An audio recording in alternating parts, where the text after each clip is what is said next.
नमस्कार दोस्तों, आप लोग का अपना चैनल आरके इंस्टीट्यूट आरा में सभी दोस्तों का हार्दिक स्वागत है। तो दोस्तों, बहुत दिनों से बहुत बेसब्री से इंतजार कर रहे दोस्तों के लिए आज मैंने कैलेंडर का जो रीजनिंग का सेशन है मैं लेकर आया हूं, जो कि कल मैंने फेसबुक पर लाइव आकर बोला था कि 12 बजे से पहले वीडियो अपलोड हो जाएगा। तो आज 12 बजे से पहले मैंने इस वीडियो को अपलोड कर दूंगा। तो जितना भी छात्र हैं जो रेलवे एसएससी की तैयारी करने वाले, उनके जो कैलेंडर में प्रॉब्लम हो रहा है, कैलेंडर टॉपिक से मतलब प्रॉब्लम को दूर करने के लिए आज मैं आप लोगों के सामने लेकर आया हूं कुछ प्रश्न को। और ये मेरा कैलेंडर का करीब 3 दिन का क्लास होगा और 3 दिन के क्लास में पूरा कैलेंडर का चैप्टर कंप्लीट हो जाएगा। यानी कैलेंडर के लगभग 90% क्वेश्चन आप लोग सॉल्व कर पाएंगे। तो दोस्तों, आज मेरा कैलेंडर का फर्स्ट क्लास है। इसको इस वीडियो को देखिए और लाइक और अभी तक सब्सक्राइब ना किया है मेरे चैनल को तो एक बार सब्सक्राइब जरूर कर लें। हाँ, और आपसे ये अपील को जरूर करूंगा कि इस वीडियो को अधिक से अधिक शेयर करें ताकि जो छात्र न देखे उनको भी मतलब कि फायदा मिल सके। तो चलिए, ज़्यादा टाइम को डिस्टर्ब न करते हुए अपने विषय वस्तु यानी टॉपिक पर बात करते हैं कि कैसे मतलब कि निकाला जाता है। देखिए, कैलेंडर के लिए हमें 2 चीज़ें याद रखना अति आवश्यक है और बाकी चीज़ें हम लोग तो याद कर निकाल सकते हैं, लेकिन बट 2 चीज़ को आप लोगों को याद रखना अति आवश्यक है। जैसे कि ये हो गया दिन का कोड, ठीक है, ये दिन का कोड है, ये दिन को कोड याद करना। देखिएगा कि दिन का कोड अपना अपना मेथड होता है। कहीं आपको मिलेगा रविवार को भी 0 कोड, तो उनका कोई और ट्रिक होगा, वो अलग ट्रिक से आप लोगों को बतला रहे होंगे। मेरा ये ट्रिक है, मैं ये ट्रिक से आप लोगों को बतला रहा हूँ। जैसे कि मेरा शनिवार का है 0 आता है, शनिवार का कोड क्या है 0, इसको याद रखना है। और रविवार का कोड क्या है 1, रविवार का कोड क्या है 1 है। सोमवार का कोड कितना है 2 है।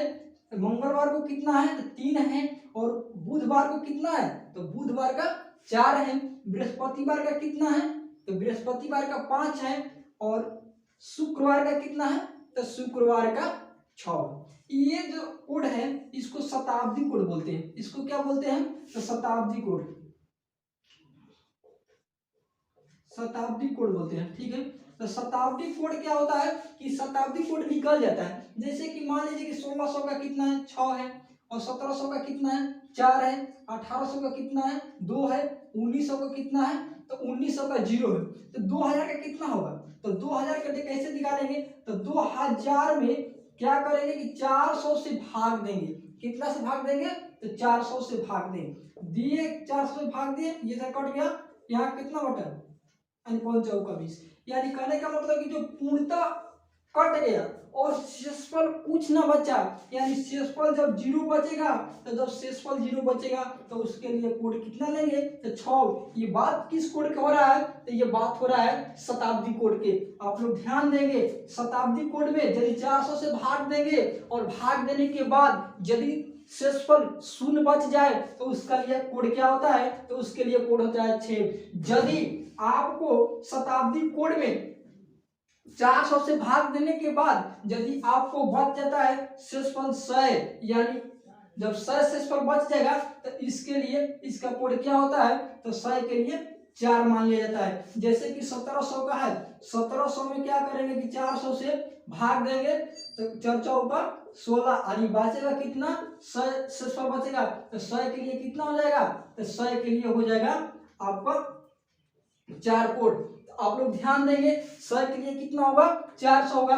यह इसी प्रकार 200 आपका शेष बच गया, जैसे कि 1800 यहाँ पर है और 1800 में क्या भाग देंगे तो ये 1800 में देंगे किससे भाग तो 1800 में 400 से भाग देंगे, कटाएंगे तो 4×4 = 16, यानी बचेगा शेष पर कितना 200। और 200 के लिए हम लोग कोड कितना लेते हैं तो 200 के लिए कोड लेते हैं 2 लेते हैं। यदि आपका बच गया, यदि आपका बच गया 300 शेष, तो 300 के लिए शेष कितना लेते हैं कोड कितना लेते हैं तो 300 के लिए कोड लेते हैं 0। जैसे कि 1900 है, 1900 है तो 1900 में कितना से भाग देंगे 400 से भाग देंगे, 4×4 = 16 कट गया, बचेगा कितना, शेषफल 3, और 3 के लिए कितना लेंगे, 0। यदि आपको 2500 ईस्वी में पूछे या 1200 ईस्वी में पूछे या 1500 ईस्वी में पूछे या 1600 ईस्वी में पूछे, आप कोड, शताब्दी कोड को निकाल सकते हैं इस प्रकार से। और आप लोगों को एक बात और एक ध्यान रखना है कि जो मंथली कोड होता है वो मंथली कोड को याद रखना है।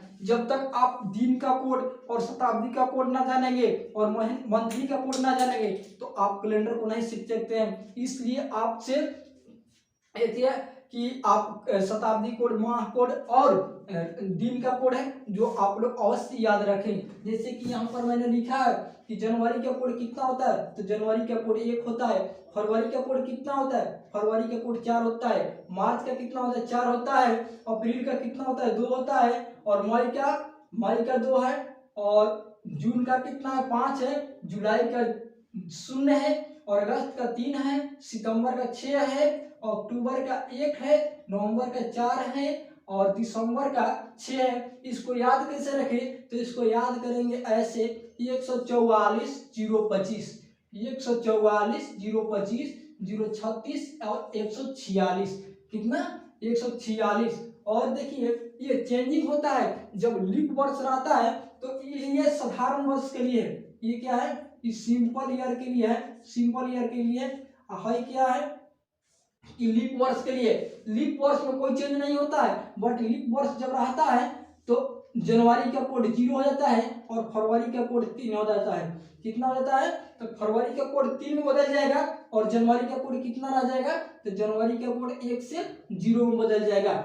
और देखते हैं कि दिन के लिए फॉर्मूला क्या होता है, तो दिन के लिए फॉर्मूला होता है कि कौन सी दिन है, कैसे निकालेंगे उस दिन को, कैसे कौन सी फॉर्मूला से निकालेंगे, तो इसके लिए ये फॉर्मूला है कि पहले लिखेंगे तारीख, उसके बाद लिखेंगे माह कोड, उसके बाद लिखेंगे शताब्दी कोड, उसके बाद लिखेंगे वर्ष और उसके बाद लिखेंगे लीप वर्ष और बाटा में 7 देंगे।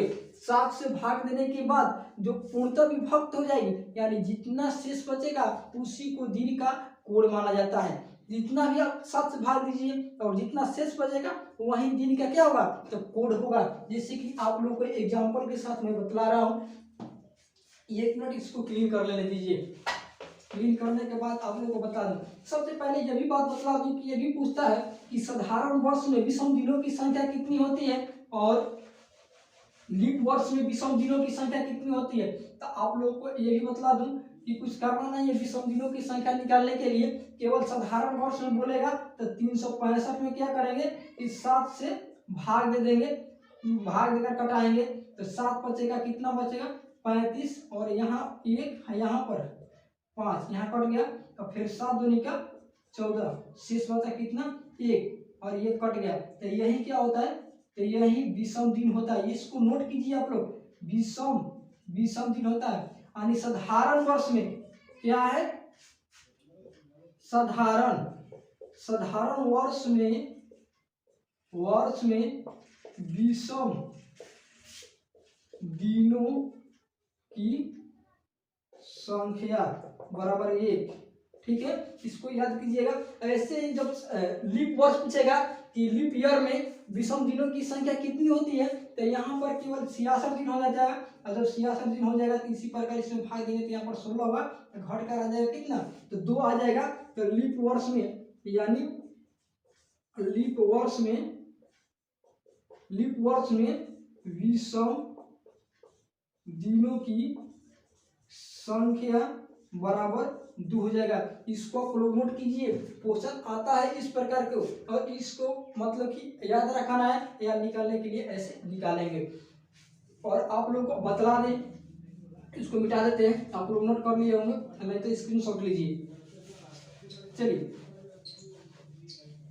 यहाँ पर 7 होगा, बाटा में क्या होगा, बाटा में यहाँ पर 7 होगा। देखिए जैसे कि एक प्रश्न मैंने यहाँ पर लिखा है कि 15 अगस्त 1947 को, कब, 15 अगस्त 1947 को कौन सा दिन था। कोई भी मतलब कि आपका डेट ऑफ बर्थ है, अपना डेट ऑफ बर्थ का भी दिन आप निकाल सकते हैं, तो उस दिन कौन सा दिन था। जैसे कि फॉर एग्जांपल में मैंने लिखा है यहाँ पे कि 15 अगस्त 1947 को कौन सा दिन होगा, इस फॉर्मूला पर लेकर जाएंगे। पहले ये तारीख है, तो तारीख कितना है, तो 15 तारीख है, तो यहाँ पर क्या लिखेंगे, 15 लिखेंगे। माह कोड यानी अगस्त है, और अगस्त के लिए यहाँ पर देखते हैं माह कोड कितना है, तो अगस्त के लिए माह कोड देखते हैं तो 3 है। उससे पहले आप लोगों को बतला दें कि देखना है कि वर्ष यानी लीप वर्ष है कि साधारण वर्ष है। इसको देखेंगे कैसे, तो देखेंगे 1947। 1947 जो है तो लास्ट में 2 अंक को लेंगे। लास्ट में कितने अंक को लेंगे, तो लास्ट में 2 अंक लेंगे और उसमें 4 से भाग देंगे। जब 4 से पूर्णतः विभक्त हो जाएगी तो वह वर्ष लीप वर्ष होगा, और जो पूर्णतः विभक्त न होकर कोई शेष बचता है तो वह साधारण वर्ष होगा। तो यदि इसमें हम भाग देंगे 4 से तो 47 कटने वाला नहीं है, तो ये साधारण वर्ष है। और साधारण वर्ष में याद रखेंगे कि यही कोड होता है। और लीप वर्ष में ये भी याद रखेंगे कि लीप वर्ष में केवल और केवल जनवरी और फरवरी का ही बदलता है। जनवरी 1 का कन्वर्ट होकर 0 हो जाता है और फरवरी 4 का कन्वर्ट होकर 3 में परिवर्तित हो जाता है। तो देखिए पहले हम यहाँ से देखते हैं कि माह कोड, ये तो है एक साधारण वर्ष, तो माह कोड क्या होगा, तो माह कोड अगस्त। अगस्त के लिए क्या है कोड, तो अगस्त के लिए कोड है 3। अगस्त के लिए कोड क्या है, अगस्त के लिए कोड है 3। उसके बाद देखते हैं क्या चीज, शताब्दी कोड। कौन सी शताब्दी है, तो 19वीं शताब्दी। और 19वीं शताब्दी के लिए कोड क्या है, तो 0 है। तो क्या लिखेंगे, तो 19वीं शताब्दी के लिए कोड लिखेंगे 0। उसके बाद देखते हैं वर्ष। वर्ष यानी वर्ष कितना है, तो 47 वर्ष है, तो यहाँ पर कितना लिखेंगे, 47 लिखेंगे। और लीप वर्ष यानी 47 वर्ष में कुल लीप वर्ष कितना होगा, तो इसमें 4 से भाग देंगे, 44। ठीक है, तो वर्ष 48 करेंगे तो इससे बड़ा हो जाएगा, इसलिए 11 लीप वर्ष हो गया। और इसमें कितना से भाग देंगे, तो 7 से भाग देंगे। इसको हम लोग ऐड करेंगे, पहले भाग देने से पहले क्या करेंगे, ऐड करेंगे। तो 15 3 कितना हो गया, 18। और 18 में 47 ऐड करेंगे, पहले इसको जोड़ लेते हैं। देखो 18 हो गया ना, यहाँ पर 18 और 47 को जोड़ते हैं तो कितना हो जाएगा, 18 47 को जोड़े तो 65, और 65 में और 65 में और 11 को जोड़ेंगे तो 65 में 11 को जोड़ेंगे तो कितना हो जाएगा, 76 हो जाएगा। 76 हो गया। और इसमें कितना से भाग देना है, 7 से भाग देना है। इसमें 7 से भाग दीजिए, 7 से भाग देकर देखिए 76 में, चलिए 1 मिनट में कट गया। ऊपर से 6 जाने वाला नहीं, तो यहाँ पर 0। कितना शेष बच गया, 6। शेष कितना बचा, शेष बचा कितना, शेष कितना बचा, शेष बचा है 6। और यही क्या होता है, दिन का कोड होता है, दिन का कोड होता है। 6 किसका कोड है, तो याद रखेंगे शुक्रवार को। यानी कहने का मतलब कि 15 अगस्त 1947 को कौन सा दिन था, तो शुक्रवार था। इसी प्रकार हम लोग निकालेंगे। तो आज के लिए बस इतना ही, और आगे कल का टॉपिक मतलब कि यही रहेगा। अगला टाइप लेकर आएंगे, कल 3 टाइप क्लियर करेंगे और परसों इसको पूर्णतः यानी समापन कर देंगे। यदि आप लोगों को मेरा वीडियो अच्छा लगा होगा तो वीडियो को लाइक, और अभी तक चैनल को सब्सक्राइब नहीं किए हैं तो चैनल को सब्सक्राइब जरूर कर ले। और हाँ, बेल आइकन बटन को दबाना ना भूलें, ताकि मेरा जो भी वीडियो अपलोड हो आपके पास सबसे पहले नोटिफिकेशन चल जाए। और हाँ, ये भी बतला दें कि मेरा वीडियो को अधिक से अधिक जरूर शेयर करें, ताकि जो छात्र नहीं देखे हैं वो भी देख सके और वो भी अपना लाभ उठा सके। चलिए, थैंक यू।